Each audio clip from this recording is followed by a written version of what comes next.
This is the day, according to the church year, if you follow that kind of scheduling of events, this is the last day of the year. Did you know that? And next Sunday we begin the process, what we call Advent, 4 weeks leading up to Christmas, which is, for the church, the new year. And at the end of the year, at the end of the liturgical or church year, they always observe a Sunday which is called Christ the King Sunday. That's why the scriptures you had referred to Jesus as the King, and the songs today refer to Jesus as King. How many people here have lived in a kingdom? One. It's really different in a kingdom than it is in a democracy, isn't it? In a true kingdom, not even a kingdom like Great Britain, which is a constitutional monarchy, there's still a council of elected officials. It's a democracy with a titled head. But in a true kingdom, who makes the rules? The king does, right? And the boundaries of a kingdom are enforced by the king. And crossing in and out of those kingdoms, you come under the rule and reign of the king. But most of us have grown up and lived in a democracy. And we don't follow the same rules as kingdoms do. Did you know that? Because we can change the rules. We can have attitudes about things like, oh, well, we think this way in our society, and if those people don't like that, they can go back to where they came from. You ever heard that said? We do that all the time. In a kingdom, you don't get to say that, because the only attitudes that count are the king's attitudes, and the rest don't count. Oh, you can tell the king what you think, and the king may have a council of advisors who can give them their advice, but the king doesn't have to take their advice. Doesn't have to listen to them in any way, shape, or form, and can only listen to you if they feel like listening to you. And if they like what you say, they may be even smiling at you. And if they don't, you may wish they were just smiling at you. So why are we talking about Christ as a king? Now, theologians and religious leaders and preachers and teachers around the world today are going to talk about the kingdom of Christ, something like I am, and then they're going to talk about this king, Jesus, king of the kingdom, and what kind of king is he? I would like to diverge at that point in time and go on a different path. Let's talk about the citizens of the kingdom.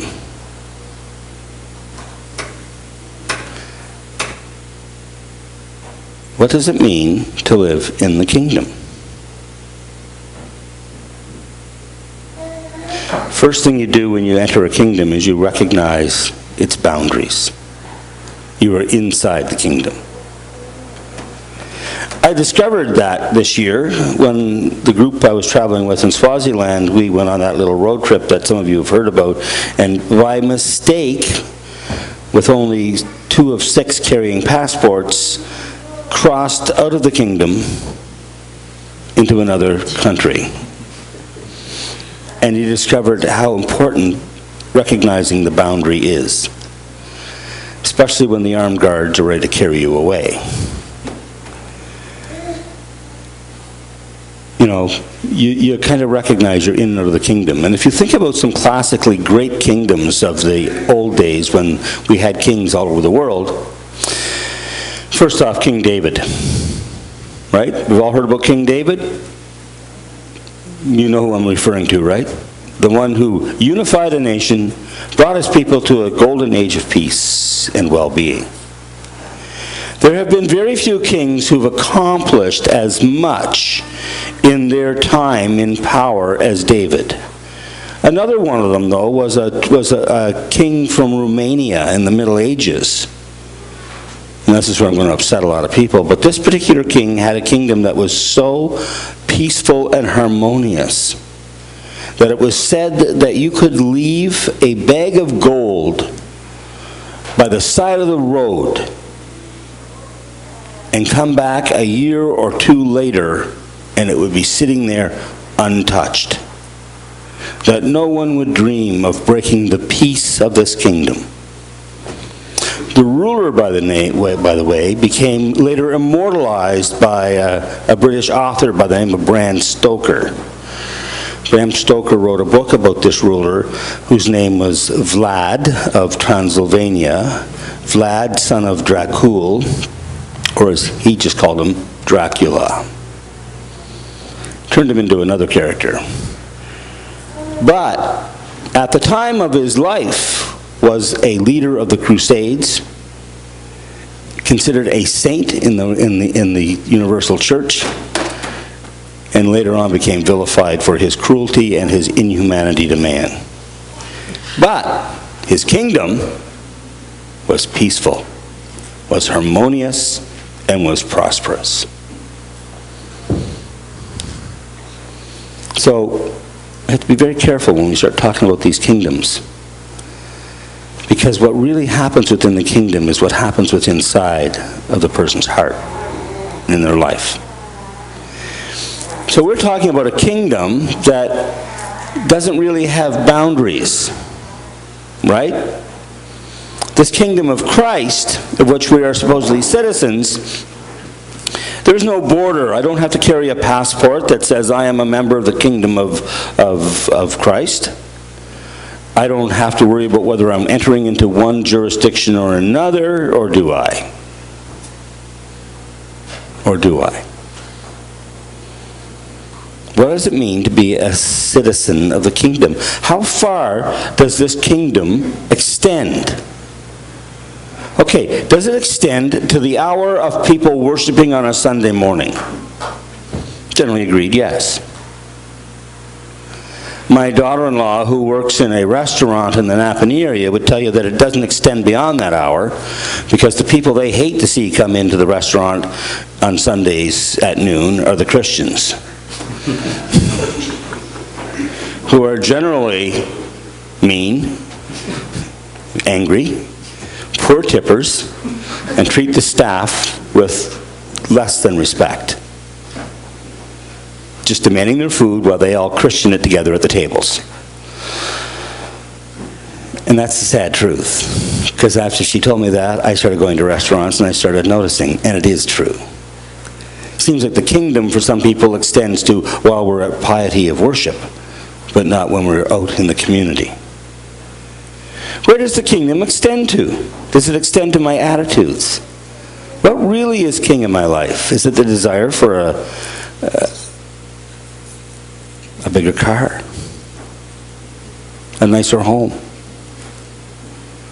Is it the desire to make sure that my neighbors think only the best of me and don't know any of my foibles? That ship sailed for me a long time ago. But what rules your life?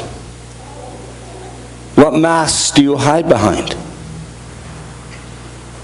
What is the place where the kingdom of love exists in your life? Are you the person who comes to church and prays on Sunday for the poor and the sick, and then walks down the street and sees this homeless person by the side of the road and says, they should get jobs? Somebody should look after that. That's what the social welfare system's for. Where does the kingdom exist in your life? Are you one of those people who let the children come unto me, and then at the dinner table of a friend go, those children should be seen and not heard? Where does the kingdom live? At what point do we acknowledge ourselves as within the kingdom? What are our boundaries? You all know what boundaries are. If you don't, meet me at the door afterwards and let me stand 2 inches from you in an inappropriately close distance and try to have a conversation with you. And you'll discover there are boundaries in people's lives. We all have them. Ever heard somebody say, I have been pushed to my limits? There's your boundary. Where's your passport? We all have them, and we need to know where they exist, why they exist, and for what reason they exist. Are they there to hide me from people so they don't see the true me? The one that we already say God has forgiven, but we haven't forgiven ourselves, so we can't accept that, and we have to hide it behind some other mask. This is Christ the King's Sunday. Well, without you, there is no king. So let's talk about you, because that's what we're really here doing. Who am I in the kingdom? Where does my faith actually live? How does it inform my life? Am I hanging on to the past in such a way that it's caused me to become angry and bitter, and I hate all those people? I had an uncle, he deceased, passed away a few years ago. He lied about his age in the 1940s, got himself into the Royal Canadian Air Force, or the beginnings of it, found himself at the age of 16 and a half, 17, the tail gunner of a Lancaster bomber flying out of England over France, and got shot down. He had his 18th birthday in a prisoner of war camp, actually in a concentration camp, because he was caught out of uniform and was accused of being a spy. To the day he died, my apologies to all the people in this world who are of the Francophone nation, including my daughter-in-law, he hated French people. Just absolutely hated French people. Could not stand to be in the room with a French person, because it was a French family who turned him over to the Gestapo. And one of the issues in his life is that his Christian charity and caring, and he attended church on a regular basis, could not extend to a whole nation of people because of the actions of one. He judged them all. Now, my Uncle Bill was a good man. He was a very good man. But he had that characteristic of his life. And what he taught me was that we all have that characteristic of our life. We're all willing to judge thousands of people based on the actions of one. If you don't believe me, let's discuss the world post 9/11. And we can still say, well, those people go back to where they came from because they don't belong in our kingdom. We have allowed ourselves to become a people who have not recognized the boundaries in our own life. We stand up and we talk about a kingdom of love and hope and faith. We talk about the Christ that will be born in the coming weeks, again and again and again. We talk about the Christ that died on a cross for all. We talk about a Christ that will inform our life in the darkest moments, in the bleakest moments, and in its happiest moments. And we still have divided our life into little narrow boundaries where the kingdom is something we are citizens of part-time. We become part-time citizens of a kingdom of Christ. We hold dual citizenship in the world of materialism, the acquisition of success, and the desire for security. We get angry when anything upsets our sense of security and self. We allow that bitterness to creep into our life in such a way that it destroys all sense of our boundaries and all sense of our hope for tomorrow. It's easy to be dual citizens. It really is. I see it all the time because I have these friends I travel with. And at one moment they're all talking about something or other, and then I join the conversation and I hear the conversation shift because, oh, the preacher's here. I realized years and years ago that I was always going to be a lightning rod to guilt. That's what it is. And that people have that attitude because they really are holding two citizenships. The citizenship of a world in which they think they have to cope in, where their faith won't apply. Yet, time and time and time again, the one that we would call the great healer. Ignore the fact that we call him king. He never called himself king in that same capacity. What was a king in Jesus' day? They didn't have good images of kingship. In fact, when the people cried for a king, the kings that rose up, Saul and David and thereafter, it was God who said to them, you don't need a king. You just live in the kingdom. You don't need a king. You just get to live in the kingdom. Understand that the real king of this kingdom is the one we call the Creator. The one who gives us life, who shares us with love. And if we live in that kingdom, then we discover that the one that we call the king, he really brought to us as the great healer. The one who says, I will make your life whole. I will allow you to live today fully. Tomorrow is finished. Or yesterday is finished and tomorrow hasn't happened yet. This is the day that the Lord has made. Be thankful in it. And I'm just sitting here rhyming off one cosmic theological cliche after another and stringing them into a sentence that says, God has already visited our lives and shown us how to be citizens of the kingdom. But we ignore it out of our own fear. Because what does my kingdom of lovingness have to do with the fact that I got to put food on the table? My car is breaking down. My family's in disarray. My friends aren't talking to me. I'm not getting by enough at work. School's oppressive. You've all heard it. We all let it tear us apart. And we think that we've got to take control of the situation and do something, and we'll serve whatever master will make us feel better. Fact of the matter is, until you're willing to accept that you are not in control.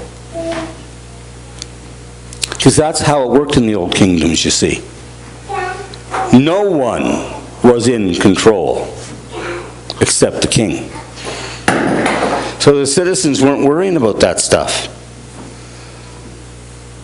If there was enough to get by, it was by the blessings of the king. Well, that's the truth of the world we live in today. If there is enough to get by with in this world, it's with the blessings of the king. And I don't mean the person who sits on the throne in Ottawa. I do mean the one who sits on the throne in your heart.